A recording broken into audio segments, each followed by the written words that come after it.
মেৰাপানী আৰক্ষীৰ বৃহৎ সফলতা আৰক্ষীৰ জালত চোৰাং চুপাৰী বাহনসহ দুজন সৰবৰাহকাৰী ধৃত নগাঁৱৰ ৰূপহীৰ শ্ৰীকান্ত মণ্ডল আৰু আব্দুল কালাম মেৰাপাৰী নলিনী পথাৰ গাঁৱৰ পৰা গ্ৰেপ্তাৰ দুই সৰবৰাহকাৰীক আৰক্ষীয়ে গোচৰ ৰুজু কৰি গোলাঘাট জেল হাজতলৈ প্ৰেৰণ কৰিছে।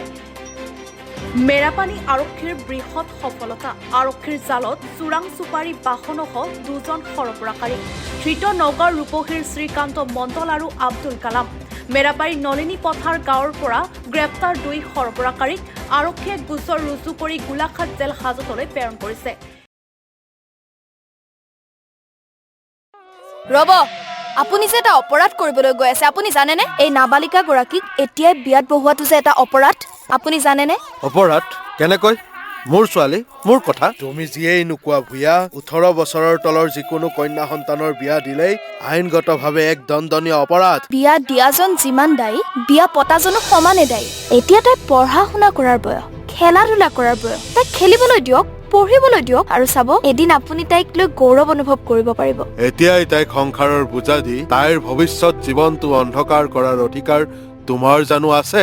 মোৰ ভুল হৈ গ'ল মাজনী, মোক ক্ষমা কৰিবা। শিক্ষা ল'ৰা ছোৱালী উভয়ৰে প্ৰাপ্য আৰু অধিকাৰ। আপোনাৰ কন্যা সন্তানক তাইৰ এই প্ৰাপ্যৰ পৰা বঞ্চিত নকৰাব। বাল্য বিবাহ ভাৰতীয় আইনৰ দ্বাৰা বিহিত এক দণ্ডনীয় অপৰাধ। এনে অপৰাধ কৰি আপোনাৰ কন্যা সন্তানৰ ভৱিষ্যত অন্ধকাৰৰ মাজলৈ ঠেলি নিদিব।